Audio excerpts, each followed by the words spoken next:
Hello my dear learners. Hope आप सभी लोग अच्छे होंगे।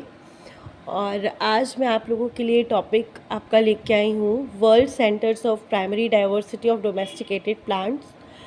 सबसे पहले तो मैं आप सभी लोग के प्यार को, आप सभी लोग के सपोर्ट के लिए, प्यार के लिए आप सभी लोग को मैं बहुत ज़्यादा धन्यवाद कहना चाहती हूँ। बहुत बहुत थैंक यू। आप मेरी इस कोशिश को आगे बढ़ाने की कोशिश कर रहे हैं। और आगे भी अगर आपको मेरे चैनल में ये जितना भी कंटेंट मिलता है वो आपको अगर अच्छा लग रहा है तो आप लोग प्लीज़ वीडियो को ज़्यादा से ज़्यादा लाइक करें, शेयर करें, अपने फ्रेंड्स को शेयर करें, और ताकि उन लोगों को भी ये सब उनका बेनिफिट, सारे नोट्स वगैरह कंटेंट का उनको भी बेनिफिट मिल पाए। और आज मैं आप लोगों को बहुत ही इम्पॉर्टेंट टॉपिक समझाने जा रही हूँ। ये 21 मार्क्स पे पूछा जाता है आपका, और कभी कभी 4 मार्क्स पे आपका इस पे क्वेश्चन आता है प्लांट इंट्रोडक्शन से रिलेटेड। ये प्रीवियस ईयर क्वेश्चंस है। आप कोई भी टॉपिक स्टार्ट करने से पहले आप उसका प्रीवियस ईयर क्वेश्चंस आपको ज़रूर पढ़ना चाहिए। जैसे आपने पहला टॉपिक जैसे ये स्टार्ट किया आपने पढ़ना कि आपने स्टार्ट किया कि आपने कौन से सेंटर ऑफ ओरिजिन के बारे में पढ़ना शुरू किया, तो उससे रिलेटेड जितने भी क्वेश्चंस आपके आए हैं तो ये सारे क्वेश्चंस आपको सबसे पहले उसको नोट करना पड़ेगा। तो जैसे आपने इसको नोट कर लेंगे तो आप उसी के आंसर को तैयार कीजिए।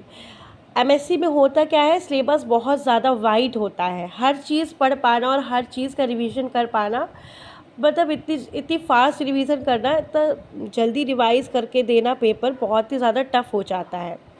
और अगर मैं कहूँ तो इस चीज़ से बचने के लिए, टफ़ ना पड़े हमको, हमें ज़्यादा एकदम से हमारे सिर में इतना एकदम से भार ना आए, उसके लिए आप सभी को अपने अपने नोट्स ज़रूर बनाने चाहिए। और मैं आप लोगों को कहूँगी कि मेरे चैनल में आपको जो कंटेंट मिल रहा है वो अच्छा कंटेंट है। अगर आपको लगे आपको इससे नोट्स बनाने चाहिए तो you can go for it.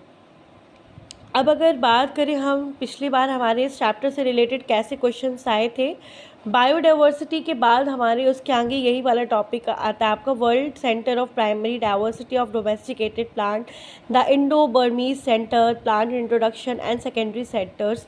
यही टॉपिक उसके आगे दिए हुए हैं, तो यही सारे टॉपिक्स एक एक करके हम इनमें डील करेंगे। फर्स्ट क्वेश्चन जो प्रीवियस ईयर में आपको पूछा गया है वो है, describe the world centre of primary diversity of domesticated plants in detail. मतलब यहाँ पे आपको world centres of primary diversity पूरा आपको लिखना पड़ेगा। ये 2 बार आ चुका है आपका, 2018 में आ चुका है, 16 में भी आ चुका है, तो होप सो इस बार भी आ सकता है। तो ये बहुत ही इंपॉर्टेंट क्वेश्चन है, आपको अच्छे से प्रिपेयर करना चाहिए इस क्वेश्चन के बारे में। और 2017 में भी आया है, 17 में भी पूछा गया है, तो ये बहुत इंपॉर्टेंट है। मेनली लॉन्ग पे मैक्सिमम ये मिल जाता है। आप अगर इसको अच्छे से लर्न कर लेते हैं तो आपको अच्छे से समझ में अगर आ जाता है तो लर्न करना भी बहुत ईजी है। मैं आपको बताऊंगी कि इसको लर्न कैसे करना है। अब अगर ऐसे ही पढ़ेंगे तो आपको लर्न हो पाना, इतनी जल्दी लर्न हो पाना मतलब पॉसिबल नहीं है। लेकिन आप अगर इसको स्टोरी की तरह पढ़ते हैं, कोई भी चीज़ आप स्टोरी की तरह पढ़ते हैं या उससे रिलेटेड आप अपनी कोई ट्रिक्स बना लेते हैं, कोई रूल बना लेते हैं, तो उस चीज़ को समझ पाना आपके लिए बहुत ज़्यादा ईजी हो जाता है। ठीक है, तो अब हम पहला क्वेश्चन देख लिया। सेकंड क्वेश्चन भी दिया हुआ है, प्राइमरी सेंटर्स ऑफ डाइवर्सिटी का ही है। Comment upon the plant introduction. Plant introduction पे कमेंट पूछा गया है 4 मार्क्स पे, ये 4 मार्क्स पे ही आएगा, ये लॉन्ग पे नहीं पूछा जाएगा। आपका note on Indo Burman centre, आपको इंडो बर्मन सेंटर पे नोट डालना है। 2016 एंड 12 पे आया है, ये क्वेश्चन आ सकता है। Okay, this is important question. Indo Burman centre वाला भी इम्पॉर्टेंट है, प्लांट इंट्रोडक्शन का भी इम्पॉर्टेंट है, प्राइमरी डाइवर्सिटी का। तो ये इन सारे टॉपिक्स से ये 4 क्वेश्चंस मेन इम्पॉर्टेंट आपके बनते हैं। अब हम लोग अगर बात करते हैं centre of origin of crop plants की, तो हम लोग चलिए इसके बारे में पढ़ते हैं। The centre of origin is a geographical area where a particular group of organism, either domesticated or wild, first originated on the earth। मतलब सेंटर ऑफ ओरिजिन क्या होता है, कोई भी आपका ऑर्गेनिज्म है या उसके पर्टिकुलर ग्रुप है, उसका सेंटर ऑफ ओरिजिन क्या होगा। उसका सेंटर ऑफ ओरिजिन वही जगह होगी जहाँ पर वो ओरिजिनेट हुआ, इस धरती पर आया है, वही उसका सेंटर ऑफ ओरिजिन कहलाएगा। तो सेंटर ऑफ ओरिजिन किसे कहते हैं? कोई भी ऑर्गेनिज्म हो आपका, जो जहाँ पे वो उसने जन्म लिया है, इस पृथ्वी पर आया है, वही आपका उसका जगह, उसी जगह को उस ऑर्गेनिज्म का कहेंगे सेंटर ऑफ ओरिजिन। जैसे अगर आप झांसी में पैदा हुए हैं मान लीजिए, तो आप झांसी ही आपका सेंटर ऑफ ओरिजिन है, ठीक है। ऐसे करके आपको समझना पड़ेगा। नेक्स्ट पॉइंट यह है, many people believe that the centre of origin are also centre of diversity. कोई कोई कहता है कि सेंटर ऑफ ओरिजिन ही सेंटर ऑफ डाइवर्सिटी ही है। तो आपका but the centre of diversity may not represent the centre of origin of crops. मतलब डाइवर्सिटी का मतलब ये हो गया कहाँ कहाँ वो जाके वो स्पीशीज ऑर्गेनिजम्स कहाँ कहाँ फैले हुए हैं और कहाँ कहाँ जगह पे गए, ठीक है। ये होगा उसका मतलब आपका किसका? डाइवर्सिटी का, कितने डाइवर्स है। और सेंटर ऑफ ओरिजिन का मतलब होता है कहाँ से आए हैं। डाइवर्सिटी मतलब कहाँ पे कितने डाइवर्स है वो ऑर्गेनिजम्स या वो species. But the centre of diversity may not represent the centre of origin of crop plants. मतलब वो प्लांट्स के बारे में, क्रॉप प्लांट्स में जो सेंटर ऑफ ओरिजिन है वो कभी डाइवर्सिटी से हम उसको कंपेयर नहीं कर सकते। Although a few species may have originated separately at more than one places, but most species had their origin at a certain place and then spread elsewhere। मतलब कुछ स्पीशीज़ ऐसे होते हैं कि हम कह सकते हैं कि सब जगह उग रही हैं मान लो, लेकिन हर स्पीशीज़ का कोई ना कोई सेंटर ऑफ ओरिजिन ज़रूर से ज़रूर होता है, ठीक। अब नेक्स्ट बात करते हैं। The concept is that crop plants evolved from wild species in the area showing great diversity, and that plant is termed as primary center of origin। अब प्राइमरी दो टाइप्स के आपके सेंटर ऑफ ओरिजिन पाए जाते हैं, ठीक है। एक आपका होता है प्राइमरी सेंटर ऑफ ओरिजिन और आपका एक होता है सेकेंडरी सेंटर ऑफ ओरिजिन। अगर अब इस कॉन्सेप्ट की बात करें, प्राइमरी सेंटर ऑफ ओरिजिन की बात करें, तो किसे कहते हैं? ये किसे कहते हैं? प्राइमरी सेंटर ऑफ ओरिजिन क्या कहलाता है? The concept is that crop plant जो होते हैं evolve from the wild species से जो इवॉल्व होते हैं in the area showing the great diversity that and that place is termed as a primary centre of origin कहलाता है, ठीक। जहाँ से प्लांट आपके और इवॉल्व हुए हैं उस एरिया को हम कहेंगे primary centre of origin. Later on from the primary center, the crop moved to the other places due to the activities of man। Later क्या हुआ कि क्रॉप्स मैन की एक्टिविटीज़ की वजह से दूसरी जगह पे मूव करे। मतलब कुछ लोगों ने अपने प्लांट्स वहाँ से सेंटर ऑफ ओरिजिन से ला करके कहीं पे लगा दिया, वहाँ पे वो प्लांट ग्रो करने लगा, तो इसको हम कहेंगे सेकेंडरी सेंटर ऑफ ओरिजिन में आएगा। There are certain areas where some crop exhibit maximum diversity of forms, but this may not be the centre of origin for that particular crop. Such centres are known as secondary centres of origin. उन centres को हम कहते हैं secondary centre of origin. मतलब centre of origin आपको समझ में आ गया होगा, और आपको primary centre of origin and secondary centre of origin भी आपको समझ में आएगा। प्राइमरी मतलब जो आपकी जो क्रॉप्स है, जो आपका प्लांट है, वो कहाँ पे पैदा हुआ है, मतलब इस धरती पे कहाँ से कहाँ पे आया है, वो आपका प्राइमरी सेंटर ऑफ ओरिजिन हो जाएगा। और जो प्लांट वहाँ से कहीं किसी की मैन की एक्टिविटीज़ से या आपके कुछ भी हो सकता है, पॉलन ग्रेन्स यहाँ से उसके पॉलन ग्रेन दूसरी जगह पे जा सकते हैं, तो इस टाइप्स की एक्टिविटीज़ की वजह से उसके सीड्स कहीं हमने प्लांट कर दिए, मैन ने प्लांट कर दिए, तो जहाँ पे वो गया और वहाँ पे ग्रो करने लगा, वो हमारा सेंटर कहलाता है सेकेंडरी सेंटर ऑफ ओरिजिन, ठीक है। तो ये प्राइमरी और secondary centre of origin I think सबको समझ में आ गया होगा। अगर समझ में आपको नहीं आता है, कुछ भी चीज़ समझ में नहीं आती है, तो आप कमेंट सेक्शन में आप मुझसे पूछ सकते हो।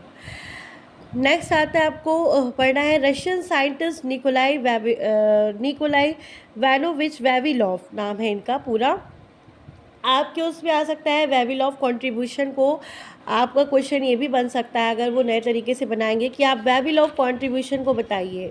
तो वेविल ऑफ कंट्रीब्यूशन को बताने के लिए भी आपको यही सेंटर्स ऑफ डाइवर्सिटी के जो हम आपको सेंटर पढ़ा रहे हैं, 8 सेंटर्स ऑफ डाइवर्सिटी होते हैं इसके, तो यही बताने के लिए आपको 8 सारे के सारे आपको 8 पढ़ने पड़ेंगे, ठीक है। यही आपको उसमें लिखना पड़ेगा। मतलब The Russian scientist Nikolai Vanovich Vavilov and his colleagues visited the several countries and collected a large number of crops, plant and their wild relatives. अब ये इन्होंने क्या किया, ये भाई साहब आए निकोलाई वेविलॉव, इन्होंने क्या किया और इनके संग इनके कलीग्स भी थे। इन्होंने क्या किया, इन्होंने विज़िट किया, बहुत ज़्यादा कंट्रीज़ पे विज़िट किया और कुछ आपके बहुत सारे large number of crops, plant and उनके वाइड रिलेटिव्स को कलेक्ट किया। They use the collection in the Russian breeding programme में उन्होंने कलेक्शन को यूज़ किया, डेवलपिंग इम्प्रूव्ड वैरायटीज़ डेवलप करने के लिए। His deductions were based on evidences from morphology, anatomy, cytology, genetics, and plant geography and distribution. He considered that the great centers of origin were always located in the lower mountains and hills of tropical subtropical regions.